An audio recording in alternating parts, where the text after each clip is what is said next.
Olá, sejam todos muito bem-vindos a mais uma resenha do Nerdwriter. E o material de hoje, como vocês já viram pelo título, é Fire Punch volumes 1 e 2. Pois é, temos aqui 1 e 2. Eu cumpri até o 4, mas não li ainda o terceiro e o quarto, só li os dois primeiros. Por que eu li os dois primeiros e somente eles até o momento?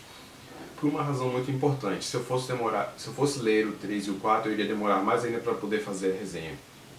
Iria demorar mais para lançar e demoraria mais para as pessoas verem, enfim, né? E uma outra razão é que geralmente os dois primeiros volumes de qualquer mangá são sempre os mais difíceis de você achar depois. A depender do mangá, o terceiro volume também, mas via de regra, os dois primeiros são sempre os mais difíceis de você achar depois quando você tá... Poxa, eu quero ler One Piece. Aí você vai procurar One Piece para você achar o primeiro e o segundo volume. One Piece provavelmente até os 10 primeiros deve ser difícil de achar.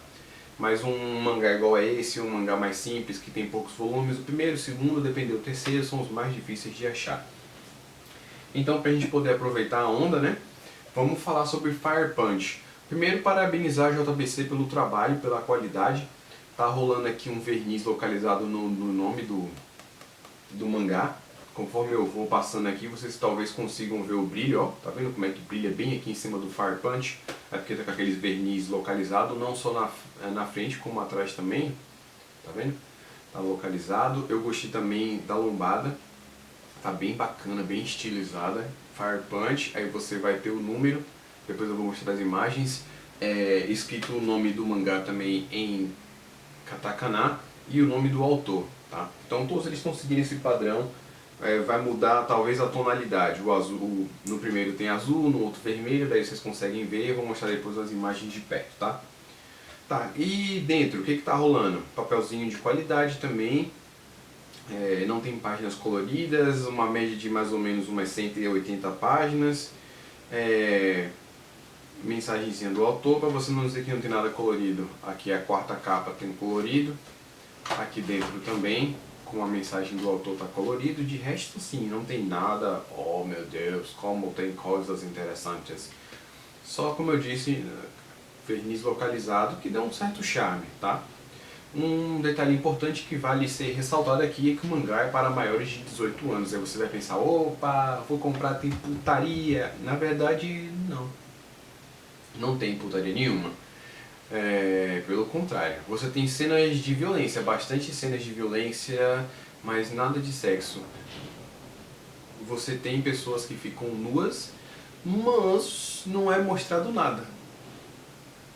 Inclusive, é meio que um spoiler, mas ao mesmo tempo não é. Não vai fazer diferença. O protagonista anda o tempo inteiro pelado, gente. Então, e você não vê a genitália dele em momento algum. Existem mulheres que aparecem nuas também, e em momento algum você vê a genitália delas. Contudo, tem tópicos que podem, né, ativar o gatilho, que é trigger, que tem cenas de estupro, apesar de não ser mostrado, mas é sempre na insinuação de que está para acontecer, mas nunca é mostrado. Nesse aspecto eu acho até que o mangá é um pouco conservador, digamos assim, porque ele poderia mostrar, faria sentido dentro do contexto, mas eu acho que ele não quis fazer gratuitamente. Então decidiu não mostrar, o que eu também valorizo, né? Dado que às vezes você sabe que esse tipo de coisa aconteceria, você não precisa ficar reforçando. Apesar de que é constantemente reforçado e justificado. Eu vou explicar, tá? Primeiro vamos falar aqui do Fire Punch. O que acontece? No Fire Punch, supostamente, existe a Terra, como a gente conhece, e existem pessoas que têm poderes, que são chamados de abençoados, e existe uma pessoa que foi abençoada, chamada de Bruxa do Gelo. E graças aos poderes dela, congelou-se a Terra inteira. A mulher é pica, então ela congelou a Terra inteira. Ela é pica não, ela é buceta. Vocês entenderam. E além dessa pessoa, dessa Bruxa do Gelo, existem outras pessoas com poderes também. O protagonista e a irmã dele têm um poder que eles chamam de regeneração. Então eles conseguem se regenerar, mais ou menos igual o Wolverine. Eles perderam um dedo, o dedo volta a crescer de novo. Perdeu um braço, o braço volta a crescer de novo. Perdeu uma perna, a perna volta a crescer de novo. E assim vai indo. E eles vivem em uma vila e ajudam as pessoas que moram nessa vila. Até que um dia chega um pessoal de um exército e uma dessas pessoas também é abençoada. Isso não é spoiler, isso está aqui no resumo do mangá. Eu estou contando para vocês o que está aqui.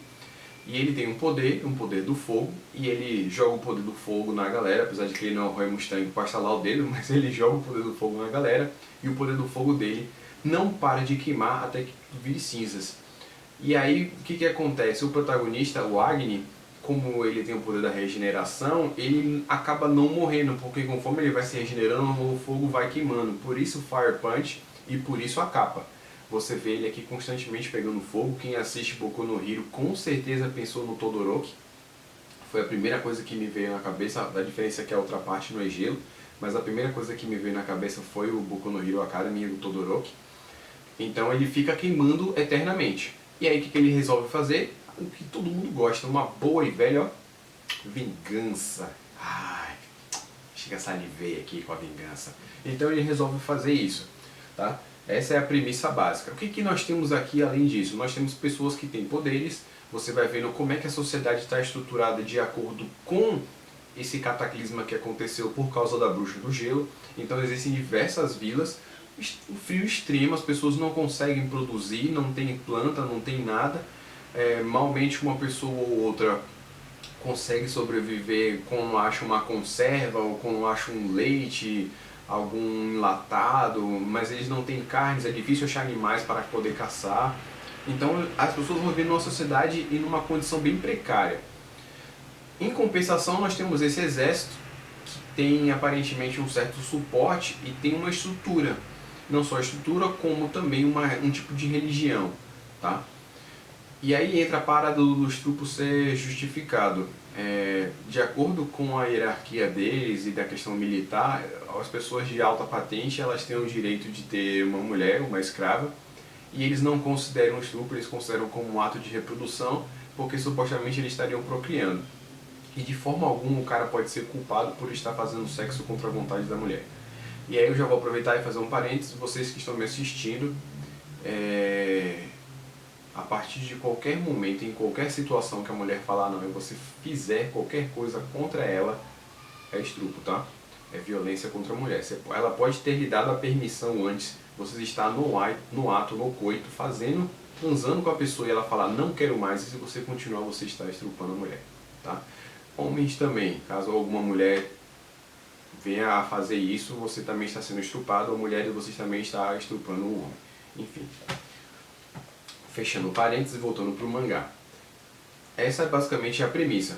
O Agni, que é o protagonista, vai atrás do cara porque ele basicamente acabou matando todo mundo que ele conhece e ele não ia deixar passar em vão, não ia deixar barato. Então ele vai atrás dele para poder se vingar. Essa é a história. Obviamente a história não fica somente nisso, eu não posso me adiantar e dizer muita coisa, porque eu só li o primeiro e o segundo volume. Nesse segundo volume a gente já é apresentado alguns elementos da trama, algumas coisas que são relativamente pesadas, então ele ser 18 anos não é à toa, apesar de você não ter a cena de nudez, você tem conteúdos que são violentos e que podem não ser apropriados para menores. Existe muita decepação de membros, então tem gente que perde braço, perde perna, perde cabeça, volta a cabeça. Não posso entrar em detalhes para não dar spoiler. Nós temos no segundo volume essa personagem aqui que aparece, que ela é uma cinéfila, ela é fanática por filmes. Dada a situação, ela assistiu vários e ela decide acompanhar o Agni para poder filmar a história dele. É só isso que eu vou falar, tá? Mas ela também dá uma reviravolta na história, né? Ela faz a história girar de uma maneira que você acaba não esperando. Ela também traz um senso de humor ao mangá. Ela vai adicionar uma pitadazinha de humor através das falas dela. Ela meio que vai treinar o Agni, não é bem treinar, mas eles começam a interagir, e nessa interação ela começa a ensinar em inglês pra ele tudo que ela ensina. Isso não é spoiler, é uma coisa simples, coisa besta, tá? Ela só ensina palavrão pra ele, cara. Ela não ensina nada de inglês assim interessante. Só manda o cara se fuder, tomar no cu, buceta, essas coisas assim, tipo, sem necessidade. Obviamente, no contexto do mangá, é para causar humor, né? Ela quer causar a risada, ela tá aqui para poder aliviar o peso da trama. Ela tá aqui para fazer outras coisas também. Talvez algumas pessoas gostem dela pela a quantidade de referências que ela faz à cultura pop, filmes que a gente já assistiu milhares de vezes, ou pelo menos quem é nerd talvez, e assistido várias vezes, então ela faz referência a Homem-Aranha, ela faz referência a Senhor dos Anéis, ela faz referência a Harry Potter, ela faz referência a atores e atrizes famosos. Então ela vai pegando isso assim, por ser uma cinéfila, a vida dela é baseada em torno disso, e ela vai colocando essas referências pra gente, tá? Existem outros personagens que são os coadjuvantes que vão aparecendo, uma garota que, uma dessas pessoas que estava sendo estrupada, ou para ser, ela acaba se tornando uma coadjuvante.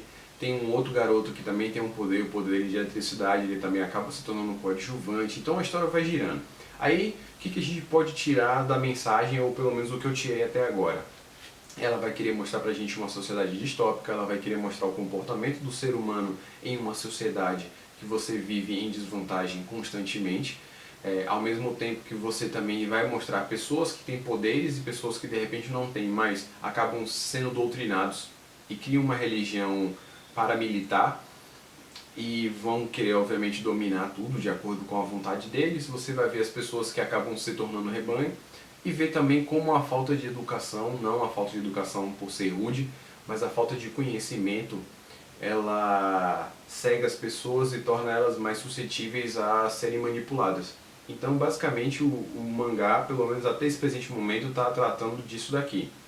Já pro finalzinho desse volume a gente tem uma reviravolta, deixou um gancho, obviamente tem que deixar um gancho, deixou um gancho para o terceiro, quarto, para os próximos volumes, pelo menos para o terceiro. Eu imagino que o quarto também.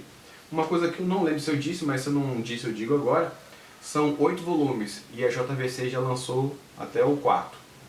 Eles estão lançando de 2 em 2, eles lançaram o primeiro e o segundo, o terceiro e o quarto. Imagino que o quinto e o sexto deve sair até o final de outubro, talvez novembro.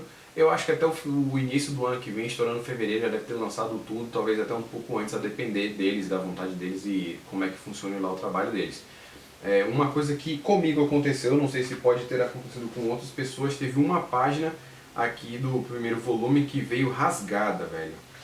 Me deu uma tristeza, eu fiquei em estado de choque, sério. Eu fiquei aqui sem saber, é isso mesmo que eu tô vendo, ou é de propósito, ou é como se for, mas não é, tá rasgado, ó. Tá vendo? Tá rasgado. Aí eu fiquei, caralho, manda ou não mando de volta pro Amazon? Aí eu falei, eu não vou mandar de volta pro Amazon não, vai dar muito trabalho por causa de um volume. Uma coisa que eu sei que provavelmente eu não vou ler de novo.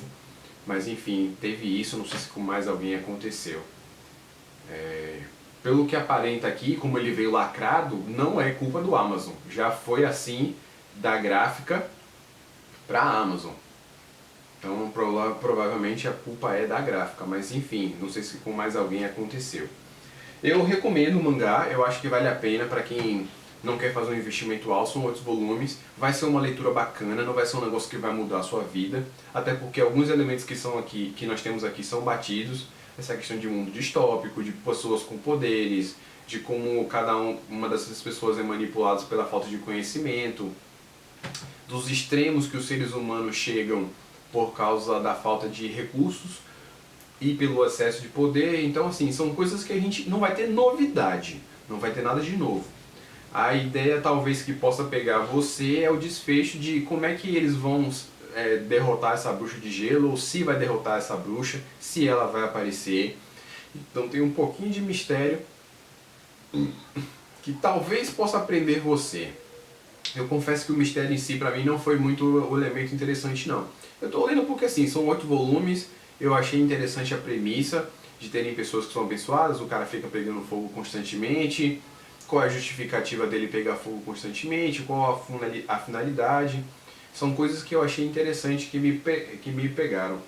Mas dizer que é um mangazão da porra, não é não. Não é mesmo. Tá longe disso. Não é um negócio lixo, não é podre, mas também não é um negócio que vai mudar a sua vida, certo? Então é isso, eu espero que vocês tenham gostado. Eu vou fazer provavelmente a resenha só agora quando eu terminar. Não vale a pena ficar fazendo a resenha do volume 3 e 4, depois 5, 6, 7, 8, não vale a pena. Vai sair em breve também a resenha completa de Erased, que eu também tô lendo. Pum Pum eu li o primeiro, acho que eu já li o segundo, não lembro se eu gravei vídeo, se eu não gravei eu vou gravar. E também quando eu terminar Pum Pum eu devo fazer uma coletânea, não sei, acho que Pum Pum eu acho que vale a pena ficar fazendo cada volume, que eu acho que vai acompanhar o crescimento dele, né? Então talvez valha mais a pena, mas eu vou pensar a respeito. De qualquer forma, espero que vocês tenham gostado, espero ter ajudado vocês. Se você ficou até aqui, meu muito obrigado. Não precisa deixar joinha, não sei o que você queira, não precisa escrever, não sei o que você queira. Vocês são livres para fazerem o que vocês quiserem, tá certo? Aquele, ó, um beijo, um queijo para vocês e até a próxima resenha do Nerd Rider.